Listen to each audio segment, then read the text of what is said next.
pyramid scheme, possibly. I don't know. Allegedly.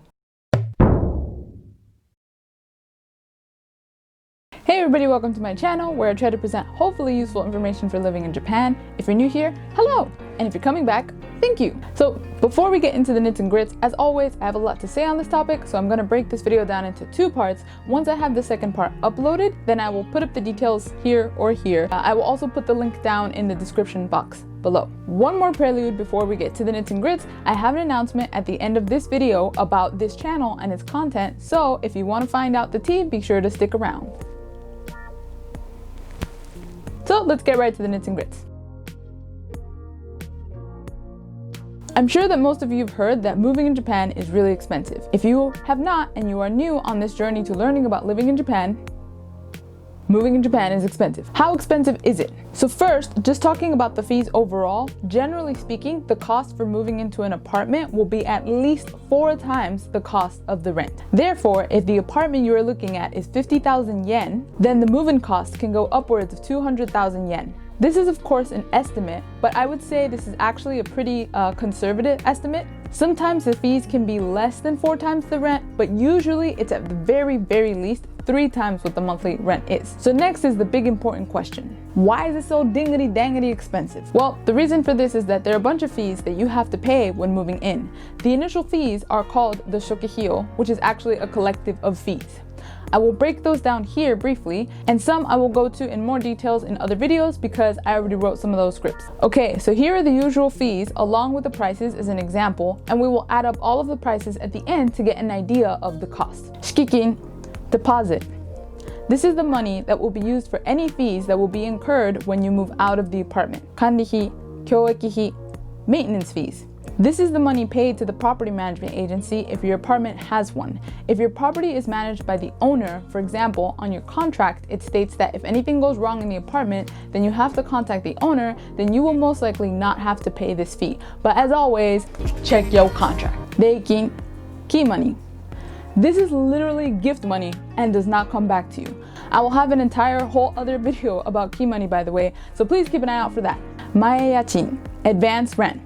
This is the rent that is paid before you move in. For example, if you're going to move in from March 15th, then you would have to pay the partial rent for the month that you move in, and also the full rent for the next month in advance.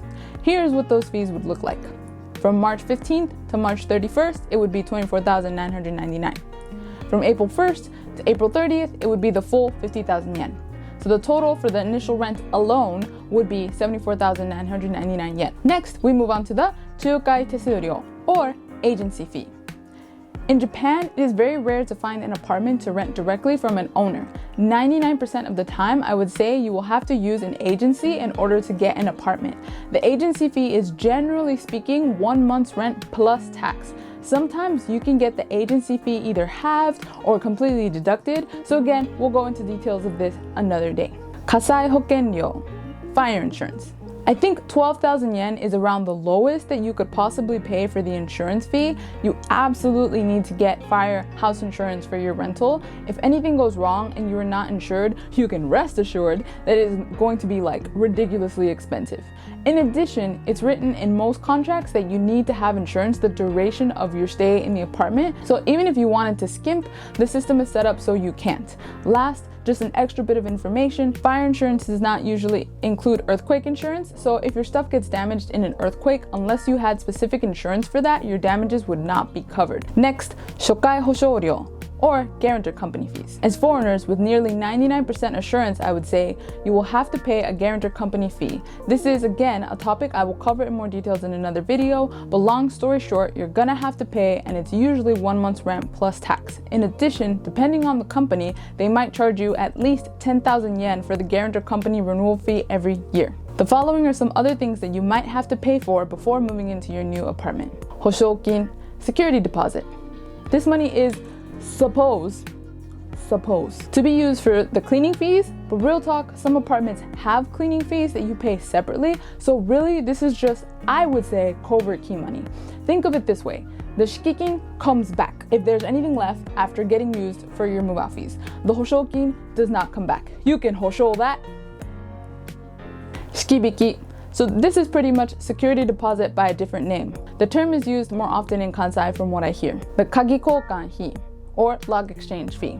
This fee is to have the cylinder of your key lock exchanged. Generally, this is done for safety reasons, as you don't know if the person that was living in the apartment before you has one or many aikagi or duplicate keys and can just show up at your house at any time. Next is some kind of anshin sapoto fee, starting from around 10,000 yen. So this can be paid either monthly or just once every 2 years, which really depends on the company, therefore you are not generally able to decide. Also, what this fee covers depends on the agency, but generally speaking, it will cover things like if your pipes or your toilets suddenly start leaking, then you can contact the agency and then they will dispatch a repair company. I'll probably delve into more details about this topic in another video.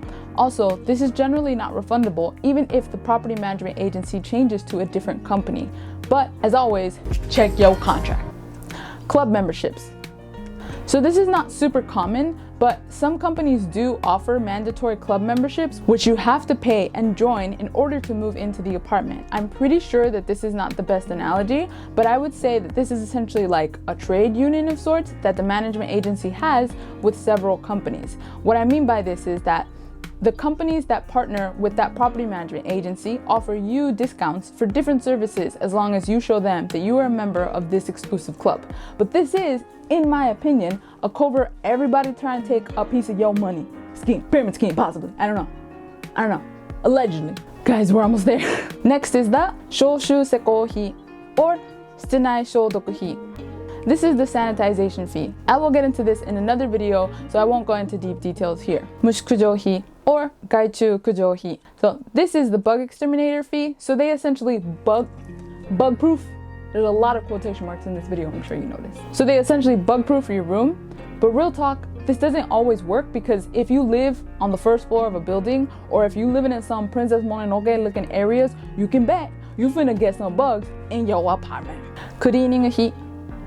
So the cleaning fee is charged generally when you move out of the apartment, but some agencies charge a cleaning fee that is to be used for your move out costs when you move out, when you move in. I have a whole video on that already, so I will put the link up here and also down in the description box if you want to check that out. Last is the, oh my gosh, we're here, thank you Jesus!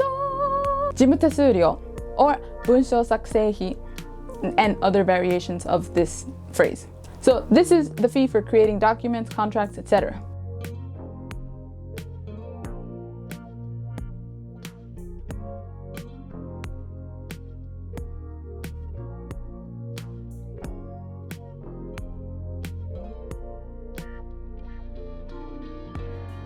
Alright, so before the outro, let's get right to the tea. I'm gonna stop making the We Finna Learn Wednesday series on this channel for now. It honestly takes a lot of time to do the research and create the scripts. It was a labor of love, but I would like to grow the channel, so I think I'll put that aside for right now. I did though start an Instagram where I will be posting the 4 kanji compounds on there with a meaning and a sample sentence slide, because I genuinely do enjoy learning new Japanese idioms and sharing them with everybody. If you would like to check that out, please make sure to check out the link below. Okay, so that's it for today's video. Thank you very much for watching. I know we went over a lot, but there's still a lot more to cover, so look out for part 2. If you like this kind of content, please remember to like and subscribe, and to gently tap the notification bell icon.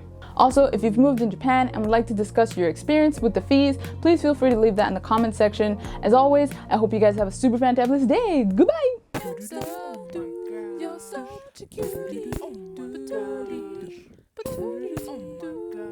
Love your booty, oh my God. You're such a cutie, oh my God. I love your booty, oh my God.